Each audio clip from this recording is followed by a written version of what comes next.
Welcome to session number 3 for Edge of Call. And here we are on a Sunday night or a Sunday day for some of you. And good to see you all. I went back and looked at the video from last week and realized that I talked way too much. It was too much of a teacher-centered class. So I'm going to try to step back and not speak as much this time, but I would like to outline the class plan, often called a syllabus or something like that, is I have been linking to that regularly. I just put that into the chat. There's a shorter link for that usually, but it goes to the same page. And we are on week 3. And I think I have like five things scheduled for discussion today.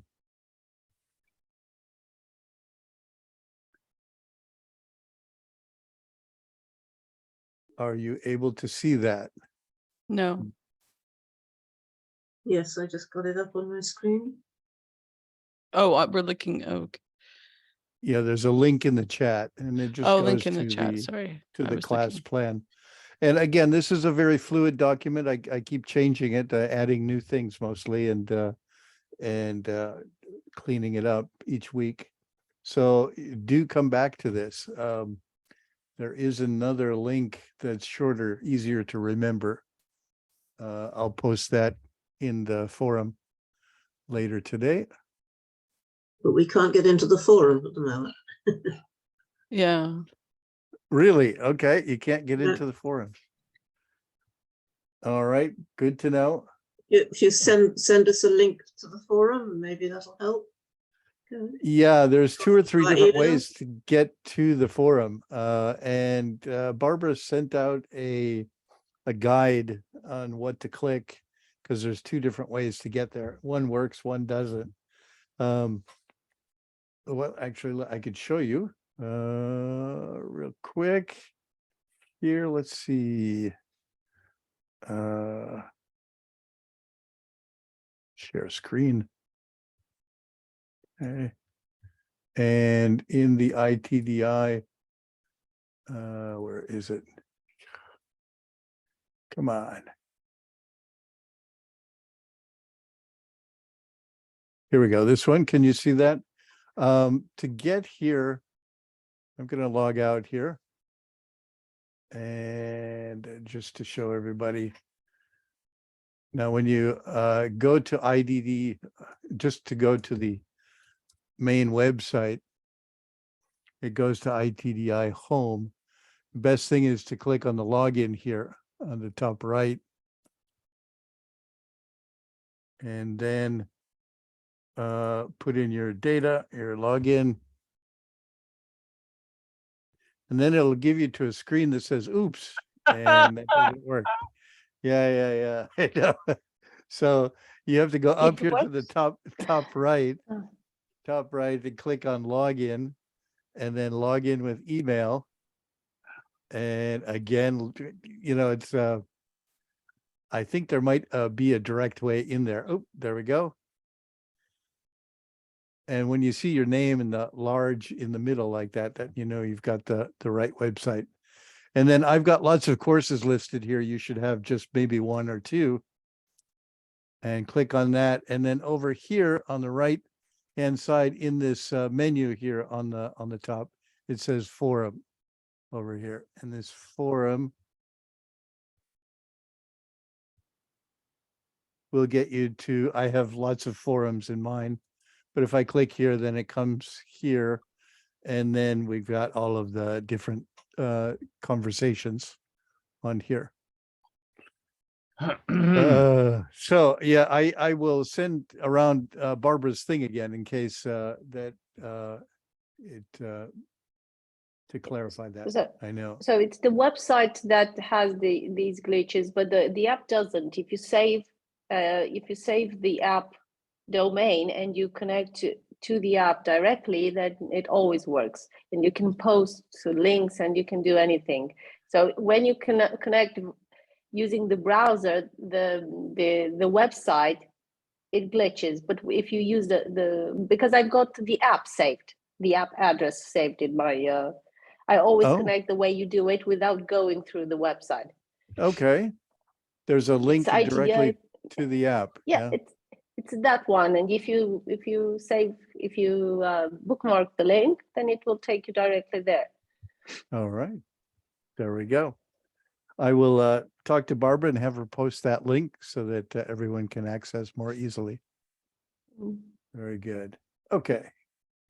Good. So then got on here to our week 3 class content. And the first thing is to discuss the readings. And if you remember, we did 4 readings, one about SAMR and TPAC. Well, these 4 readings. Okay. There we go.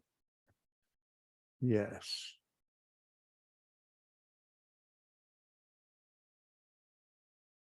Would it be possible to share those the links in the chat here, because I wasn't able to access them. I couldn't find them anywhere. Okay, let's see if they work here. At least I can read them after this session. Yes, right. Okay. Where is, guess I have to chat. Where's the chat? Nope, that's not gonna, I'll have to put in the links there individually.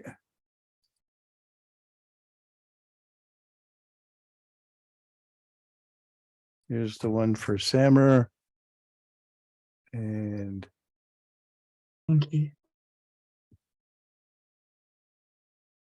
here's the one for TPAC. Oh, okay, this is not. Or maybe share them at the end so that we're not losing time. Okay.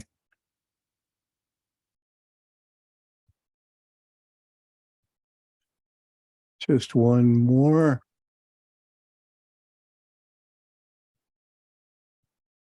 Okay, those are the 4 that we're talking about right now.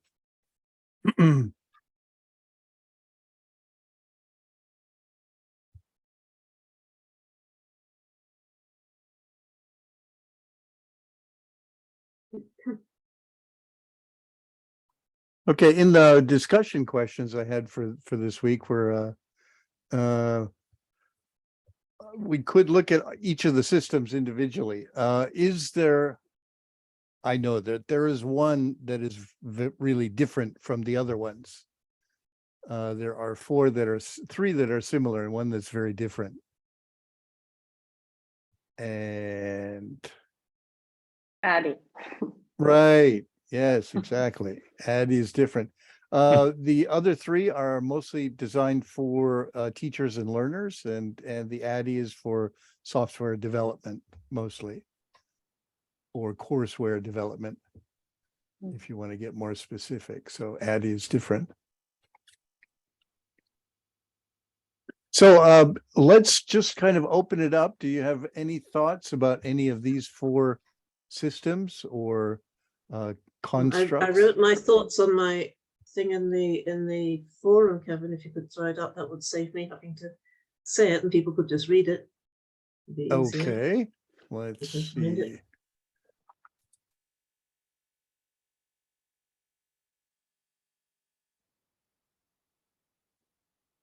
Okay, let's see. I'm not sure if I share this, will you be able to read it? Sometimes it comes out very small. This is would be this one. Yeah, Yeah, that's the one. right. Okay, and then you say RAT is just a slightly shorter version of SAMR. There is different terminology. It's not exactly the same thing, though. It kind of takes a different approach.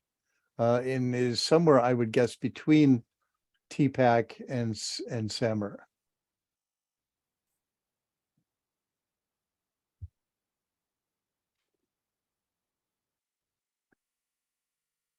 You say about TPAC, the terminology is based on the Schulman paper, those who understand, which introduced the idea of content knowledge, pedagogical knowledge, and strategic knowledge.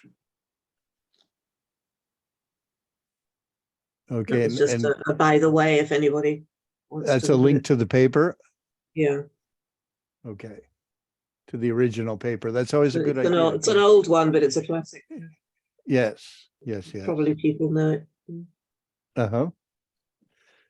And Addie, it seems to me that this is the process that needs to be followed in planning of any course. Right, exactly.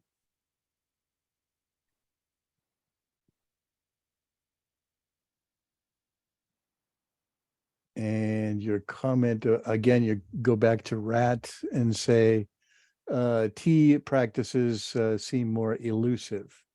And again, that's at the end, it's the more difficult, the more different from regular offline activities. And so the transformation, yeah, Mhm. is the most difficult step, right?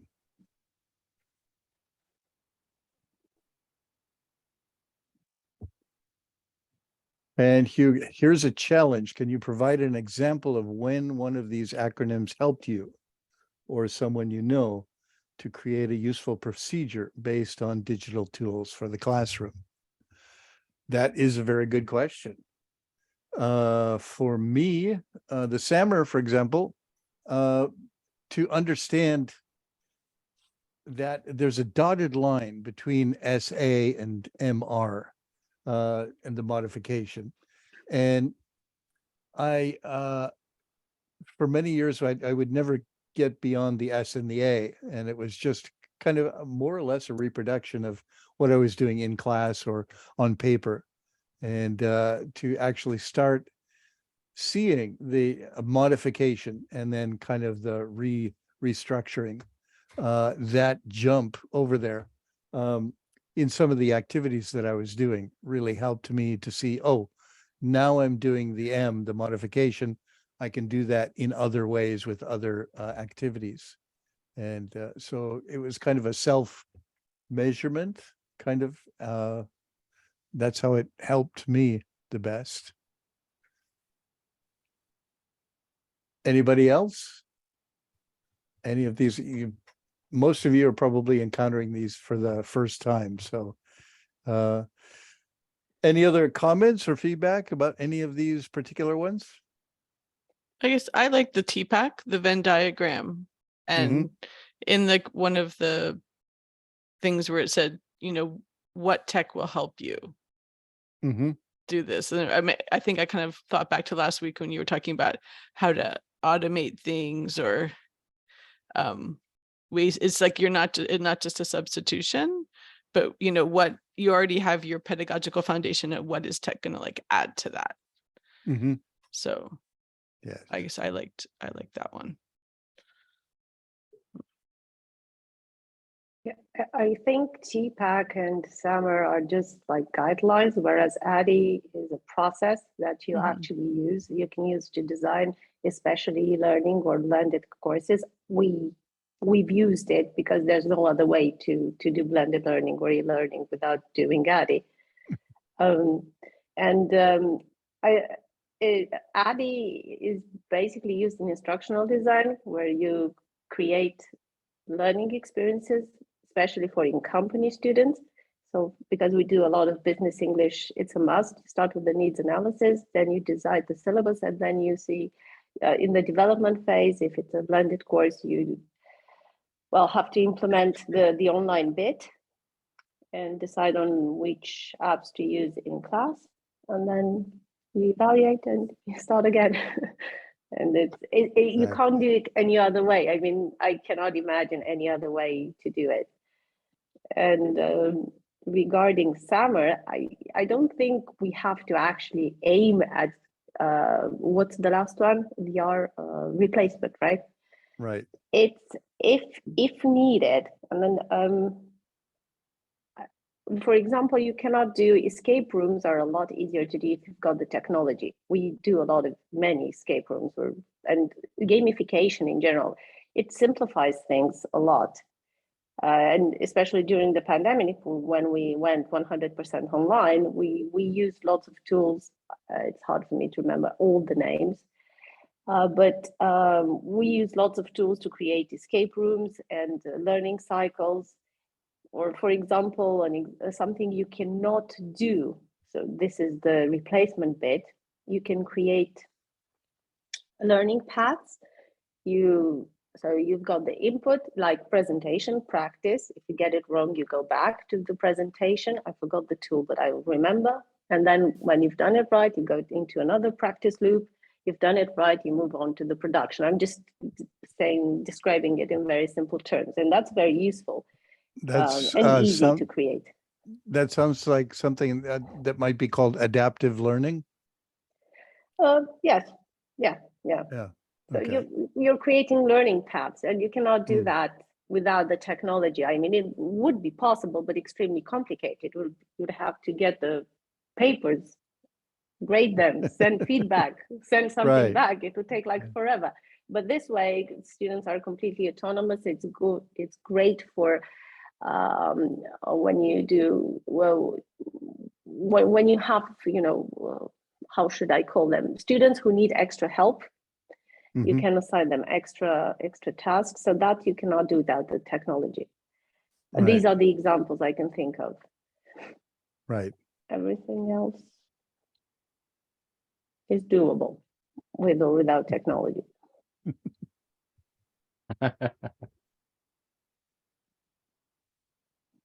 I use the models when I evaluate, when people are trying to sell me courses and stuff.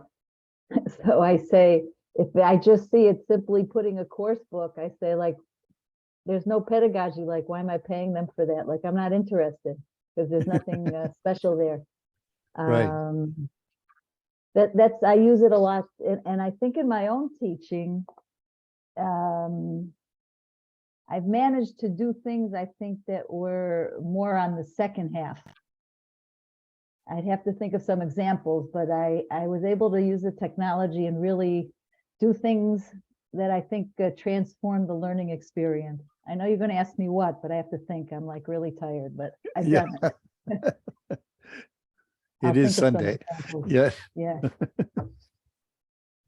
I think for me the thing that jumped out particularly, and Catherine, you mentioned you like that Venn diagram of those of the technology, pedagogy, and what was the other, content knowledge, all coming together. And I think one of the things that concerns me about technology is that lots of people are developing technology very, very quickly without the pedagogic background and without thinking about what the students' content knowledge is, or even the tutors or teachers' content knowledge is. And I think that it's really important for us educators to be interested in technology and to be in those companies where they are developing technology that's supposed to be helping education. I've come from a background of, I was involved in education, and people are trying to put technology over the top of that.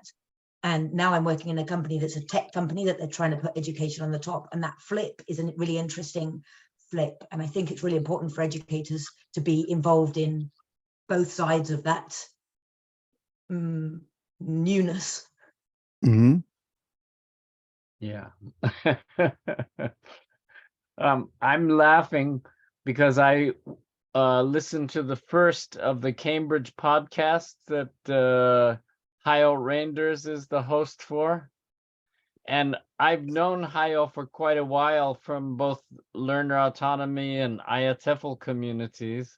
And my first impression was that he was a real techno-utopian and sounded like Call was going to solve all of our problems. Now that's a long time ago now, but it was very interesting in his first podcast on that Cambridge series. There were so many qualifications and yes, but, and I thought, oh, well, is some sort of maturation or developmental processes at work here. Reality has come in and slapped him in the face. Yes. Maybe. The links to those 5 podcasts are in the syllabus. I think it was under additional material. Yeah. So Hugh has gone, about, beyond the pale and has done extra work here, but Well, not really so much extra work. I basically stole a little bit of time today when I finally finished all my end of semester grading. yeah, there we go. If it's okay, I'd like to share a screen. It includes some of the stuff I posted on the forum that hasn't shown up yet. Okay.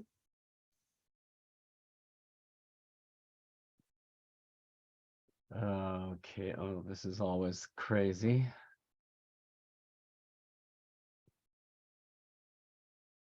You've got 28 windows open, right? Yeah, Which one is it? Yeah. I think it should. Oh, okay, I've got it. Oh, what? I don't see it. Frameworks? Can you see? I see frameworks. Just- Addy looks more useful to developer or Oh, administrator. yeah. Okay.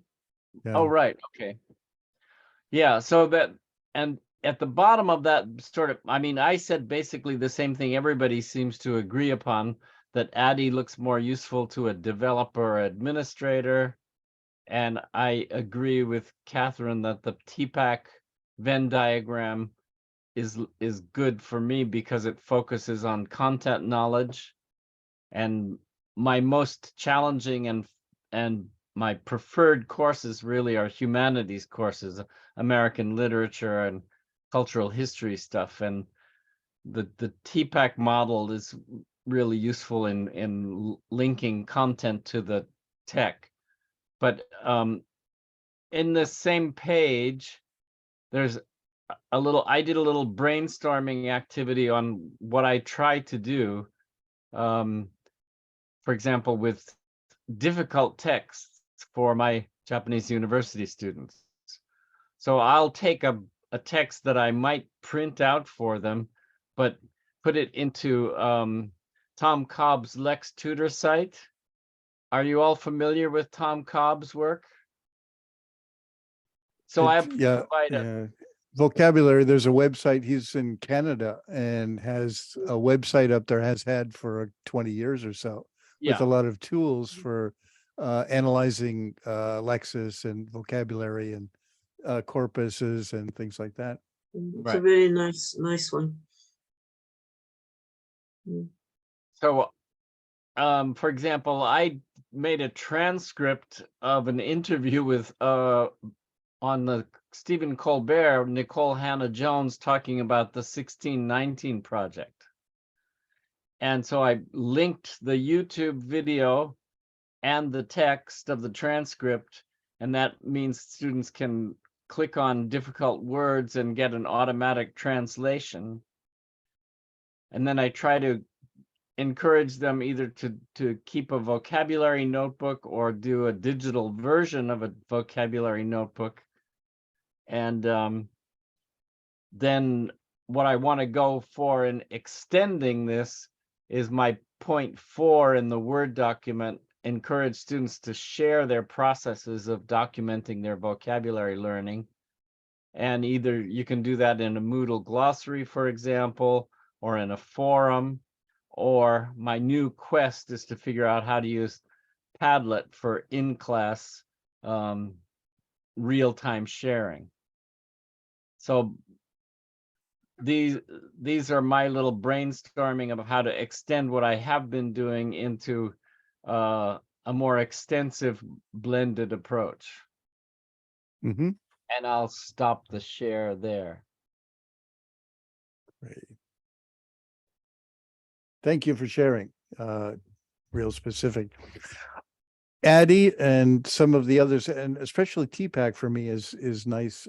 I should shut up and I'll wait until everybody's finished. Does anybody else want to make any comments about those?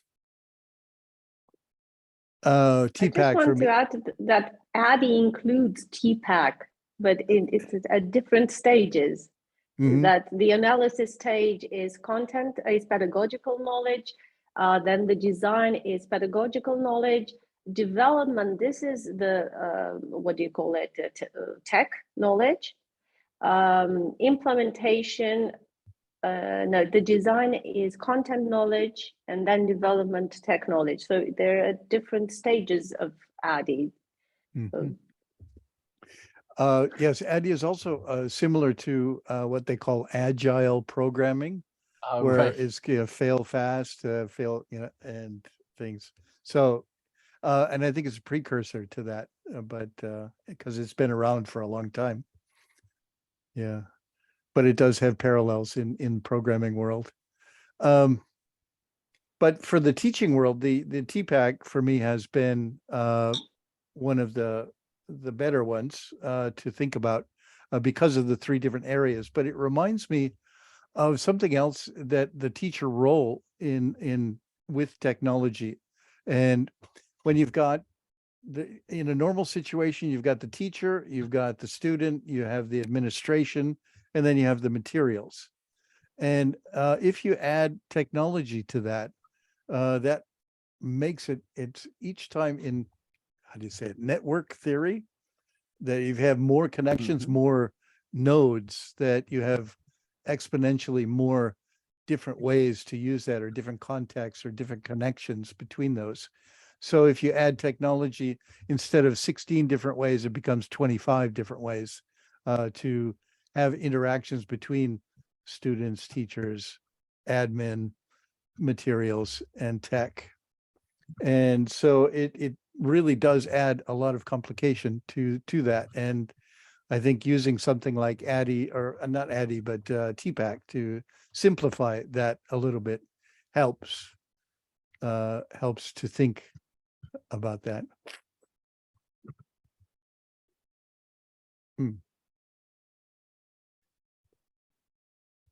There was something else I wanted to say, but I don't remember.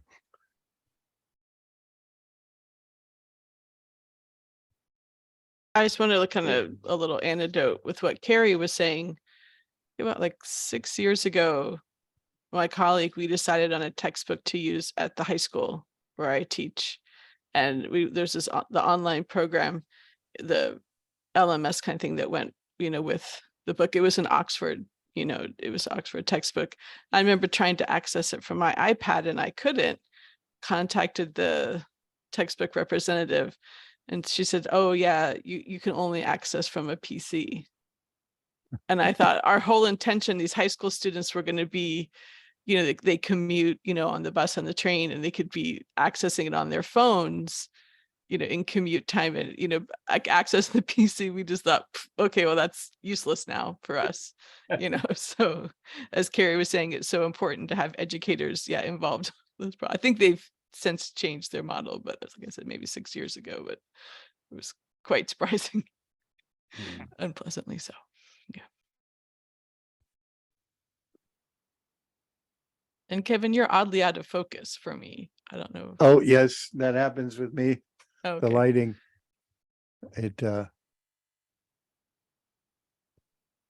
it'll pop back into focus soon.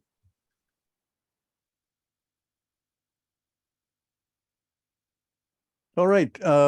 Yeah, I would like to talk a little bit about the teacher role. And I'm going to race through a slideshow real quick. And so maybe we can talk about, and let me see, where's the slideshow? Here it is. And share. Second, present. Presenter view. And share screen. There we go. And can you see that? Yeah. Ooh, I think I have the wrong window here. Just a second, let me try that again. Audience, there we go, that's the one. There we go. Real quick, there's different kinds of teachers and different kinds of teaching. And with this new technology that's coming along, some will go away and most will change. So I wanted to look at, to kind of deconstruct or analyze these a teacher role. What does a teacher do? And I found many years ago a blogger, Stephen Downes, and he works for Canada, some organization for education in Canada, and is one of the guys on the RSS feed that I have. And he had a MOOC, the first real MOOC in 2008. I was a member of that MOOC. It was called Connection and Connectionism or Connective Learning. And there were 3,000 teachers involved. And so by the time 2010 rolled around, there was another YouTube Academy. The YouTube was starting to ramp up and become more Fox. And Khan Academy, this guy was posting many YouTube videos about how to do mathematics. And so everyone was saying, well, this will be the end of the university.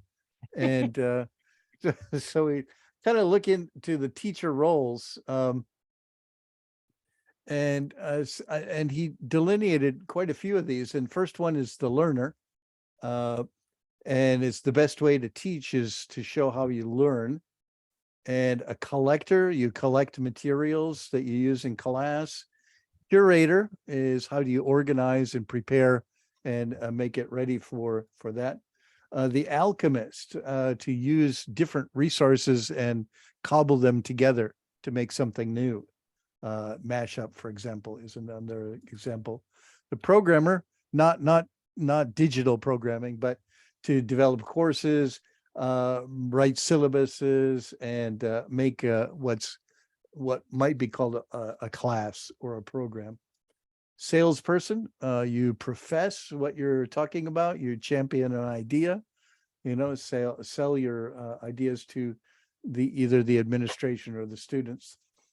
Convener gets people involved, and coordinator, and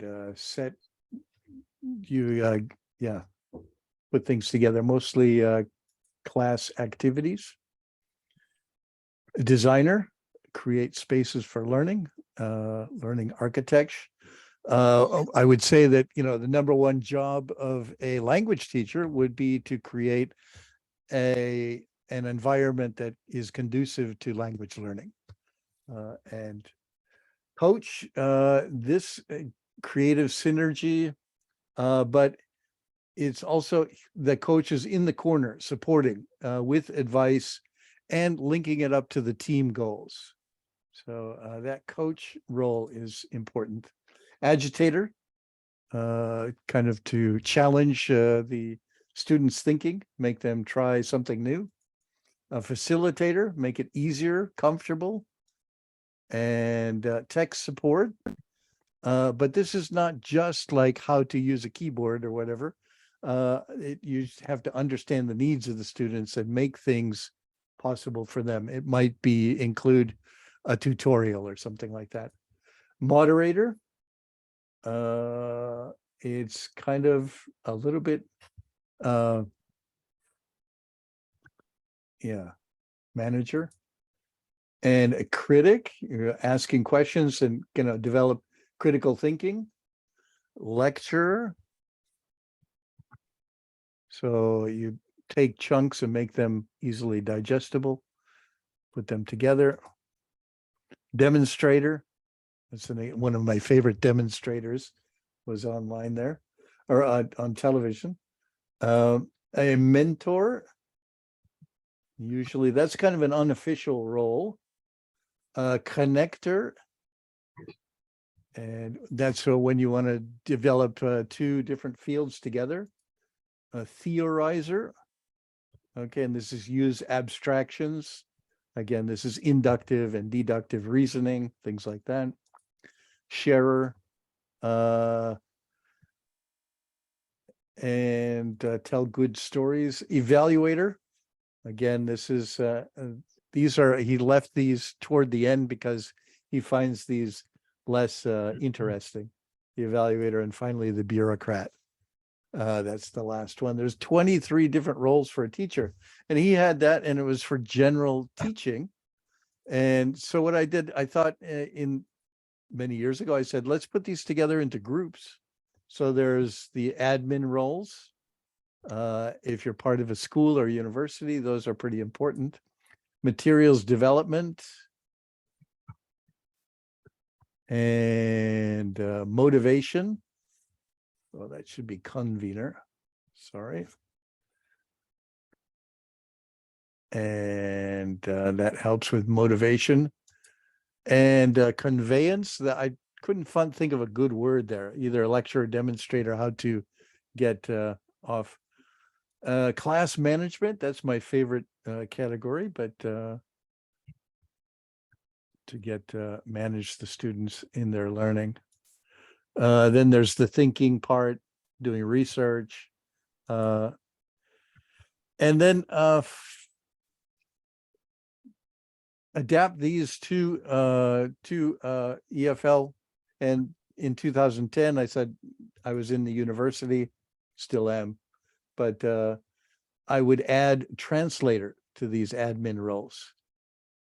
Mostly if you're dealing in a multilingual situation. Tape player, that's back in 2010, we often had I would read out stuff instead of having the tape player do that. And the convener and connector would become much less important in my situation in university. The allowed reader is another similar one to conveyance. Class management, the agitator, here in Japan, we don't really agitate very much. That's kind of countercultural.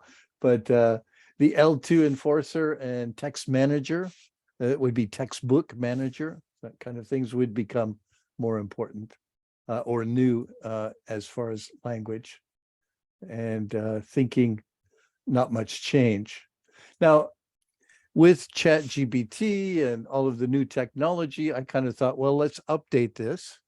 And we go back again to admin role, and evaluator becomes much more important, and translator almost all goes away because of the technology. And tape player goes away, and curator, alchemist, designer, materials development kind of things become much more important for the teacher.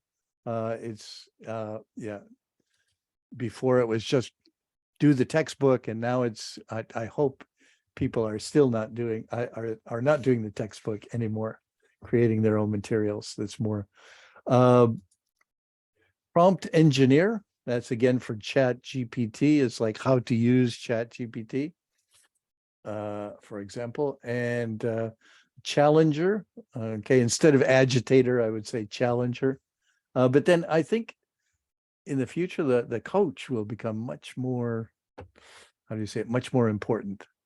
And L2 enforcer, again, checking to see the students aren't using translation software too much or in the wrong way.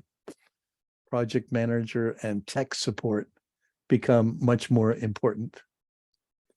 And thinking, I think the learner or showing students how you learn as an example is something that is like that.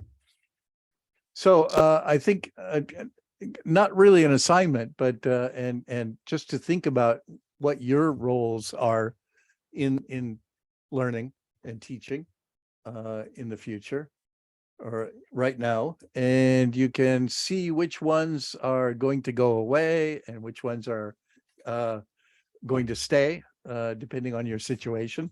Again, it's there's a saying by William Gibson, who is a science fiction editor, and he says, the future is already here. It's just unevenly distributed. And so in some situations, in my corner, it might be really, we're kind of farther behind than many other places, but still ahead of others. And it depends on where you are, what kind of situation, what kind of school, organization, or whatever. And so it's different for everyone. So you should think about your role as a teacher. when you're thinking about technology. Any reaction to that?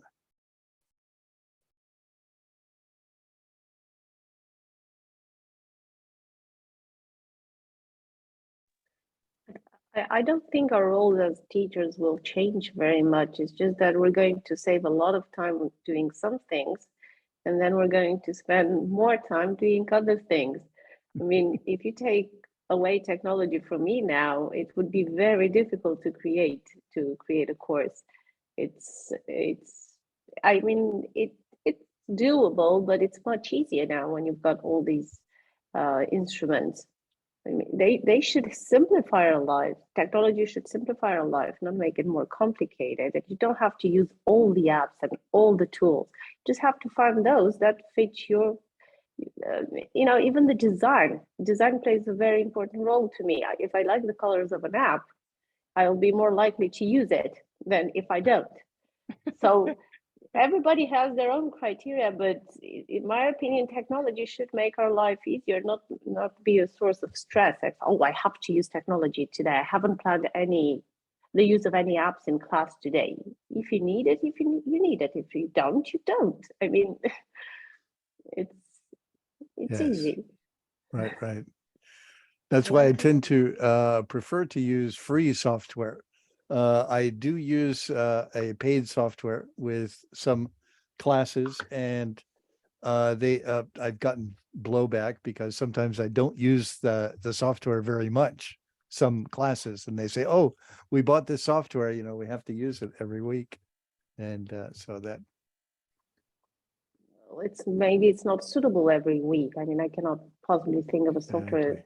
piece of software that does everything you need. Maybe Wordwell that does. I mean, Wordwell does a lot for just $5, but. Which Right. brings us to actually to the beginning of next week. And what I want to do next week is, now that we've got discovery or finding things out of the way the first 2 weeks, I want to move into investigation. The second step, probably the most important step in this process that I've got here. Investigation is where you kind of decide what you, and it should come from a pedagogical point of view. If you have a problem, and then you should try to look for a solution. And first of all, you look for non-technical solutions, but if not, then you look for technical solutions. And so the problem posing is an important part of this step. And then you can start to investigate. Now, and when I mean investigate, means to look at something pretty quickly, spend 10 minutes or 15 minutes with a new software to actually kind of evaluate whether it might work in your class. And I go through this process and I throw away, probably 20 or 30 different software ideas before I find something that I can actually learn. And then once I learn it, then maybe use it in there. So that 4 steps with finding something, and now we're investigating, which means a quick look at many different things and seeing, oh, this might be good, this might not be good, just to decide whether you want to spend more time on it.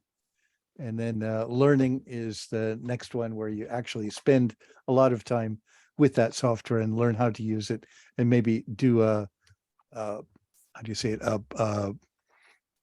a trial run with a few students and things like that, and then finally maintaining at the end. But right now we're on investigation, and there is, let's see, let me share my screen again, and I'm talking too much again still. Here we go. The problem posing for tool selection, and there's a checklist I've developed, and if you click on this link, it will take you to the checklist. And in this check, let me make it a little bit easier to see. Okay, and I've divided it into different areas: student facing and system facing and teacher facing, problem solution facing, Language learning, this came out actually from a, Penny was there as well, or has looked at it. The Scott Thornberry had a workshop last night and put this up. So this is for language learning.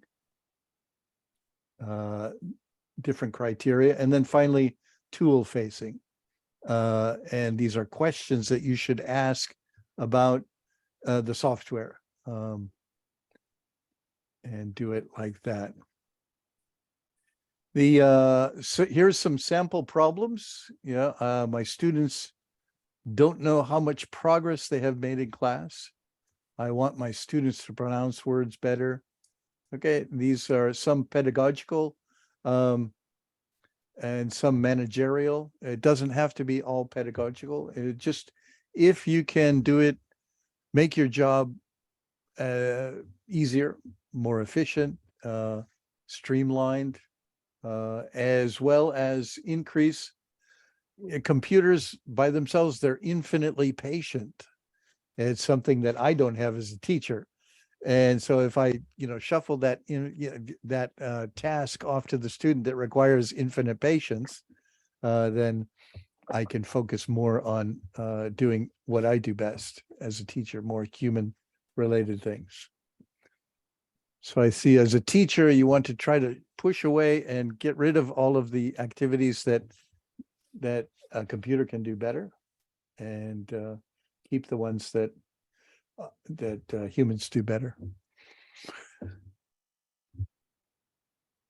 So shall we go through the list and see if you have any questions, if you understand what each of these include? I'll share the screen again. So these student-facing ones, what is the linguistic level?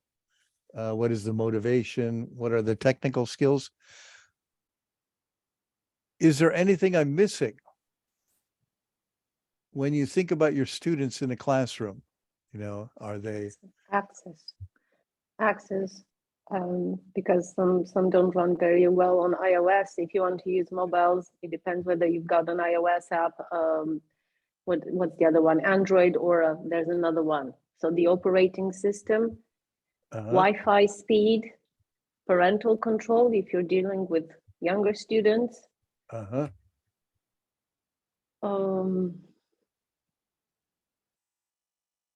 Yeah, and so, some older phones, just new apps are very challenging for older phones, so there should be some compatibility. So you may have a smartphone, but some apps don't run on older phones because older phones don't update to the latest version of the operation system. Okay. Yep. Another one would be how much time the students have available. If they're, if they are very busy or are, working outside of the classroom, or, don't have much time outside. Okay. And if you use it outside the classroom, is again whether you've got an app where they have to go through the browser, whether they have to log in every time or not. That's also because not all tools have apps. Right. Okay, good. System facing. Now, again, the system here we're talking about is like administration or bureaucracy, or if you're part of a group.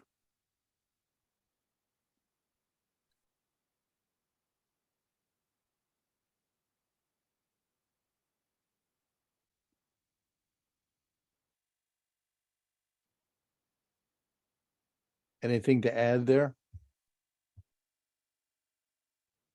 I would say something about role and the power dynamics with, say, if you're team teaching, or if there's a head teacher in a program and there are power issues or interpersonal issues.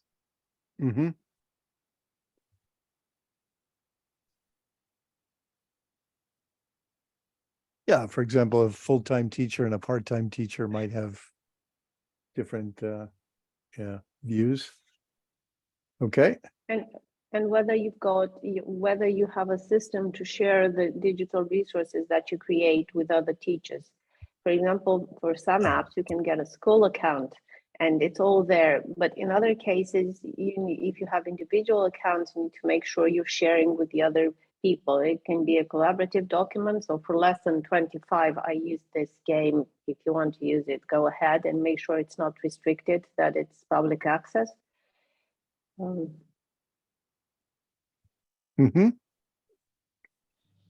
So that's very not good. to not reinvent the wheel every time. Yes, Yeah, yes, someone yes, else invented it before you. You don't have to create quizzes or activities from scratch. Surely someone else must have done it before you.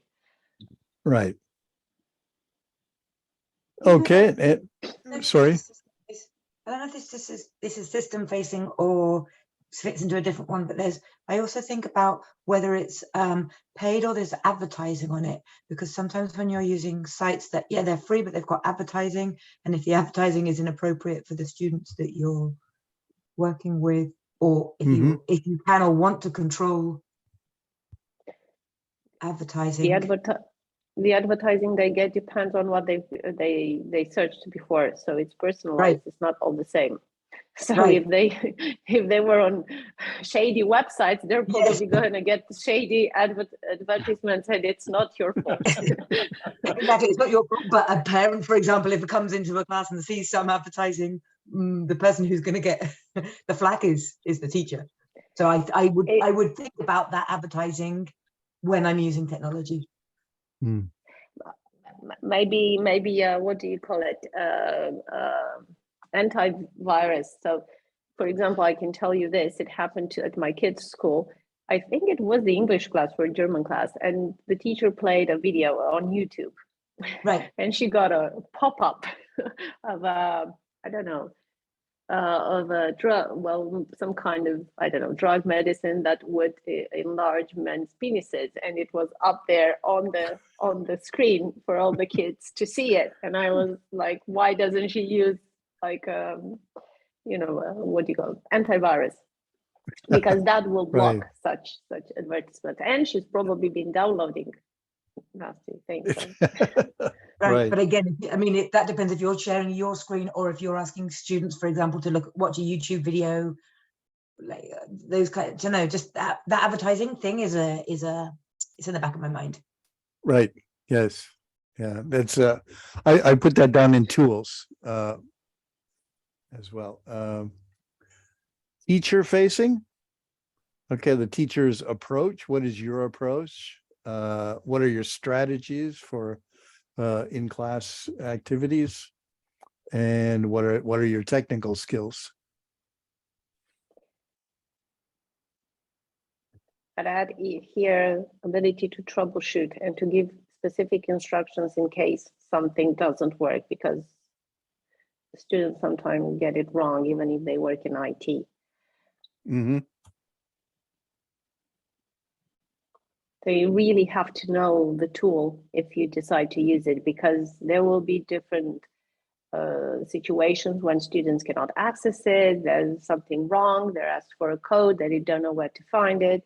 So you have to know the app very well. You're the customer support for that app, right? Yeah. There we go.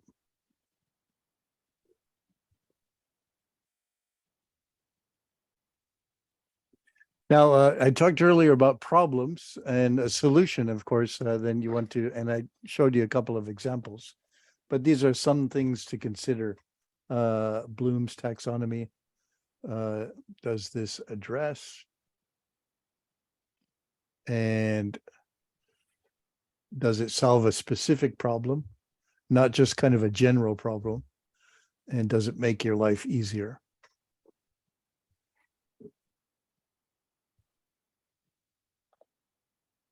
Any other criteria for any app addresses a certain level of Bloom's taxonomy? Is how you use it.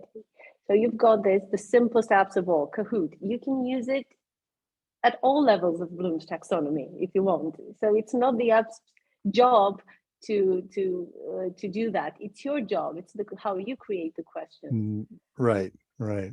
Yeah, but when you look at the problem, you might want to say, well, this helps with analytics or analysis, or does it remember it, just for memory, or so yeah. So here we're talking about the problem and not the actual solution, the software yet, the tool.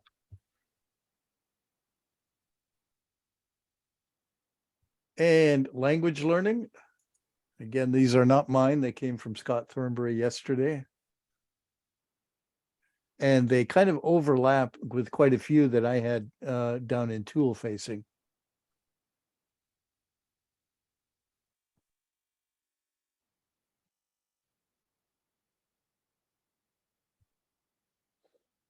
He asks a lot from just one app. Yes, yeah, he's trying to cover everything with 8 steps, and yeah, so they're very dense.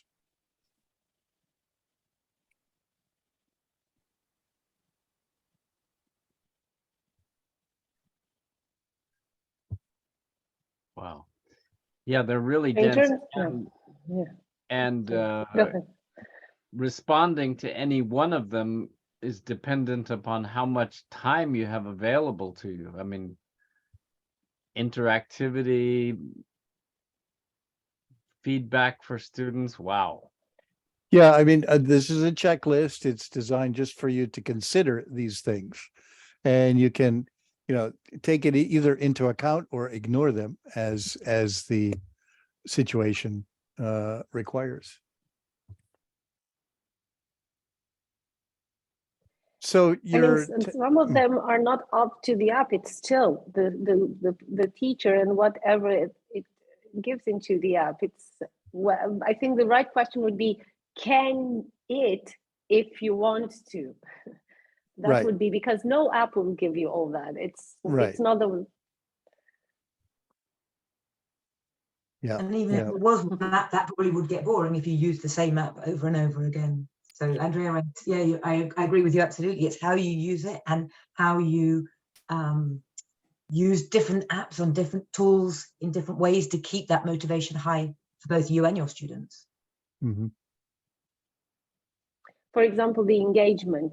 These apps have all kind of settings, but it's up to you to find the right balance of time, power-ups, whether you can pass the question, whether they get penalized for incorrect answers. So that's all up to you, not up to the app. But can the app do it if you want to do that? So the app alone, the technology alone cannot do anything. Right. This is one of the points, and unfortunately I couldn't make it last week, but I watched through the recording, and Andrea, you asked a question about what's the role of the teacher, and you've just exactly explained that's it. It's making those decisions of using the tools, using the whatever is available, and making it, and using our expertise to be able to educate in an effective way. Right. Yeah. Yes. That's good news. A kind of curation. Yeah. Okay. So we've got a few minutes left, and I just wanted to point you towards, and the tool facing, and your assignment this week is to think, number one, of a problem that you have in your teaching, and then try to think of a non-technical solution. And if that doesn't work, if that does work, if you find a non-technical solution, then find a different problem. And think of a problem that you have that some kind of technology might do. For example, my students don't speak enough. I need to get them to speak for homework. That might be something, speaking for homework is something that you can't really do without technology. So, and then to go through the checklist and kind of decide whether you want to, and take, I don't know, 20 minutes, no more than 30 minutes to look at the software, and decide whether you want to spend more time with it. So this is kind of like speed dating for software, where you kind of look at many different kinds of software and then pick it out. Now, in the there's a list of top 100 tools for ed tech, and that's a good place to start if you want to find out maybe to jog your to think about what problems you need to solve. But I much prefer that you think of the problem first and then go looking in the top 100 tools. Now, you don't have to find your software or whatever tool it is in this list. You can find it almost anywhere, but do choose one software that you think might be interesting. Go through the checklist and decide whether you want to learn or not. Okay, don't actually learn the software. You just want to do it. And if you want to investigate, you look at things like the description of the site, where the software is, and look at the features, what it does. Really important is reviews.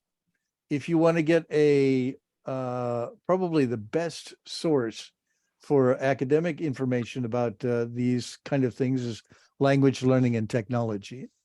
It's a great journal. We'll be reading, we'll be looking at one issue later in the course of this. You can use Twitter.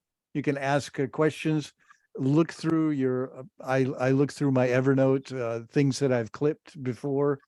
Go to YouTube, and that's usually a good source for thinking. And then try it out just for a few minutes, the tool. Okay. Once you do that, then kind of, I expect you to, or I hope you'll bring back a kind of a quick report. You know, I have this problem. I looked here, I chose this software. It's good for this, it's not good for that.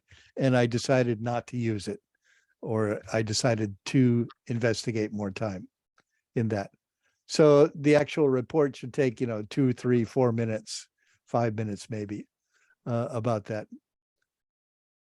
Okay. I oftentimes gets feedback from my students that my instructions are not very clear. So I will post them. They're written down actually here in the syllabus. So they're a little bit So here's vague. your problem. Find the software to solve it. Right. And this is to go through the process, basically of investigating many different softwares, or one software here today, but hopefully you can use this in the future.